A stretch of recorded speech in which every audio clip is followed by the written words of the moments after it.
It is another beautiful day to be here with you again at Shades of Nwadioto. Welcome.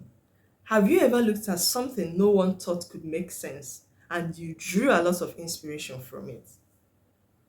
I know we are used to hearing life lessons from 90-year-olds, 80-year-olds, people in their 40s, but today we are going to look at life lessons to learn from a year old.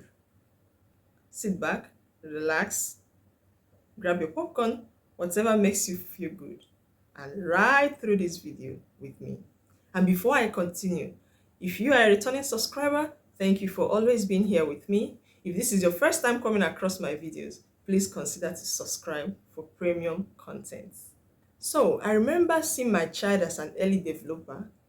I mean, someone who picked up fast while she was growing, irrespective of being an underweight while she was born. She started catching up so fast.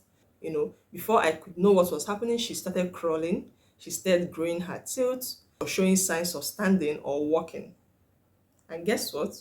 1 year later, she has not walked. And that came as a surprise to me because I knew that I tried my best in doing what I can do to be sure that she's at the right pace and meeting the right milestones as I envisaged. But what lesson did I learn from these things? I learned that life does not happen exactly as the way we envision it sometimes. Most often, we have to allow certain situations to take its natural course. We have to allow certain things, we have to sit it out, we have to wait it out. You may have been fighting for something, you may have put in so much effort into something, you may have prepared so well, and at the end of the day, you didn't get the desired result. Maybe it could be a promotion, it could be your academics, it could be a travel you've been preparing for, it could be a relationship you have been working on, and at the end of the day, things didn't turn out as you expected, despite the whole preparation. What do? Do you go angry? Do you become sad or depressed?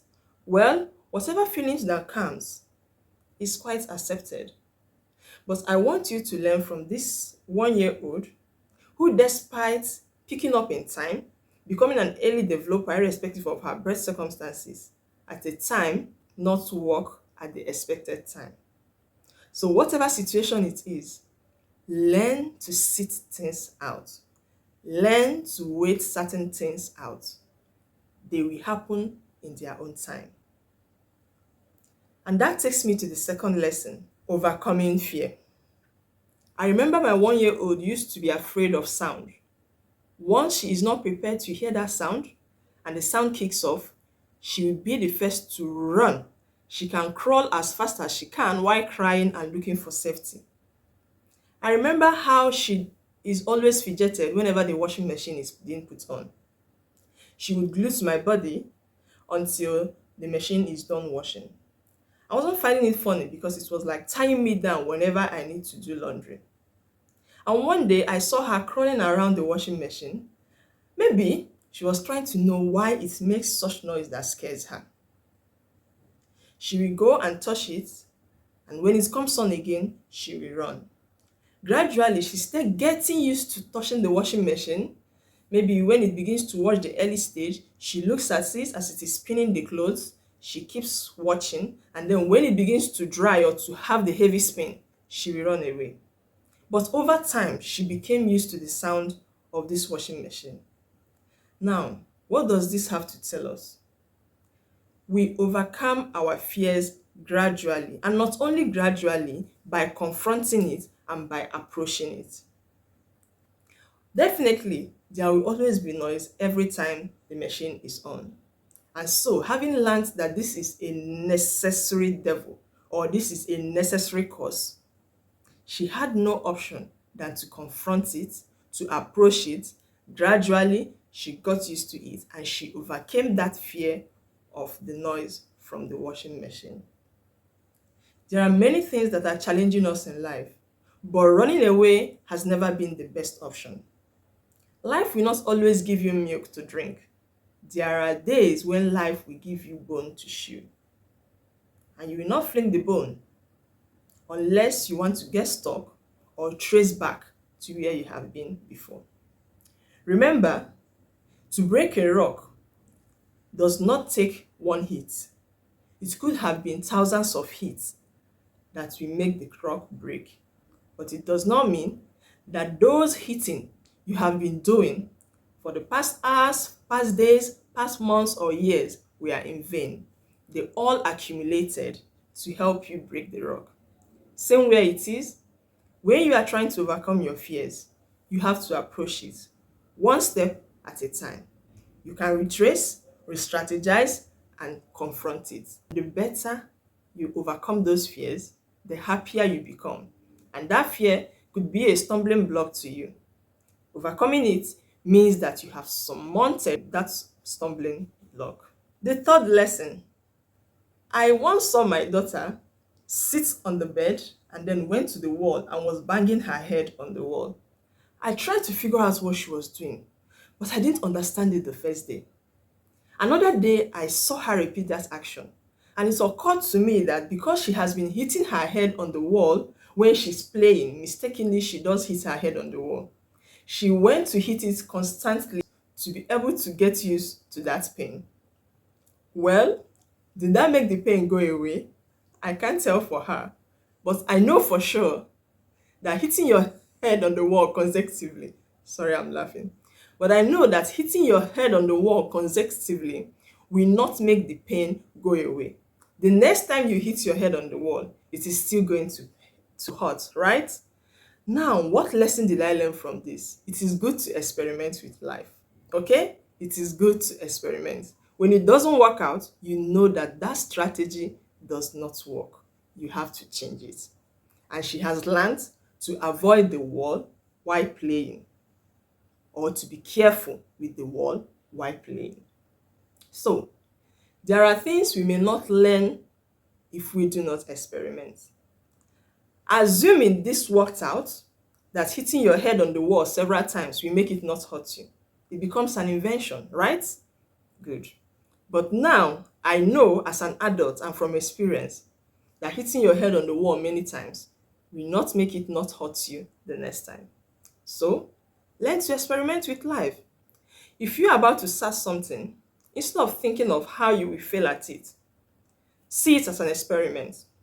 If you think like, oh, this is going to be me taking a huge risk, say to yourself, I am about to experiment on something. If it works out, it becomes success.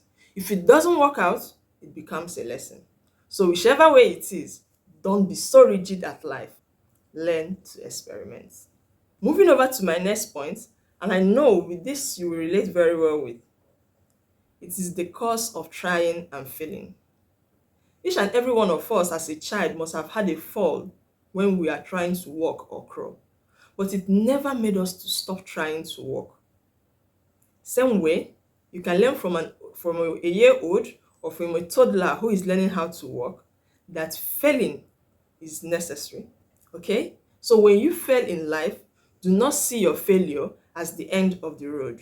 Rather, embrace it as a lesson to keep trying, believing that one day things will work out fine.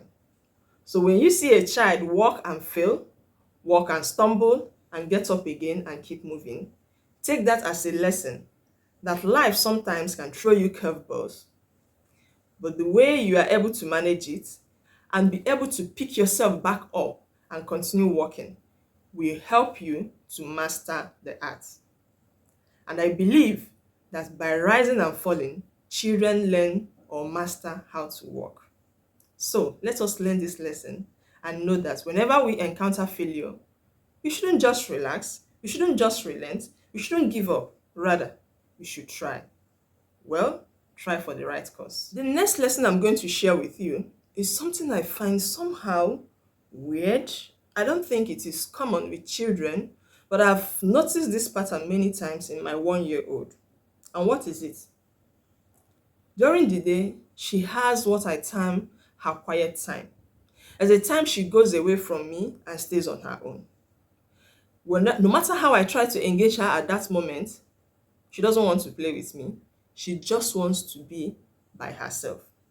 It could be that she could go behind the curtain and kneel down and just stay there staring. No matter how many times I try to call her, she doesn't even give me a smile. She just stares at me and then turns and focuses on whatever she's doing then. I've learned to leave her alone when I have noticed that this is a pattern for her. But then, what lesson do I learn from this? That we all deserve to have a quiet time every day of our life. It could be that she's thinking, I cannot say for her, but this is the lesson I have learned from seeing her do this consecutively. We should have a quiet time where we retreat into our minds and think. There should be a quiet time where you stay away from the whole noise, both the noise on the physical world and on social media, and recollect and reconnect with your spirit. There should be that time where you need an alone time with yourself. It is also self-care. If you do not have a quiet time, in the long run, your brain may become so chaotic because it is filled with lots of noises.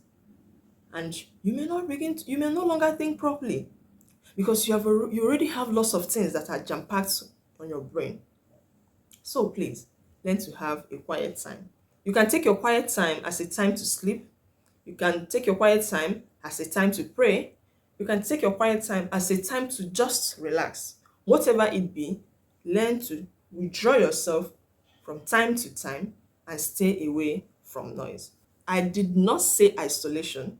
There is a big difference between staying away and isolating. So, make time for the quiet time and make good use of it. It is also self-love. And the last lesson, the beautiful smile of toddlers. I mean, sometimes I can be having a bad day, and when my daughter smiles, it suppresses whatever it is happening with me at that moment. Smile is golden. That is what I believe.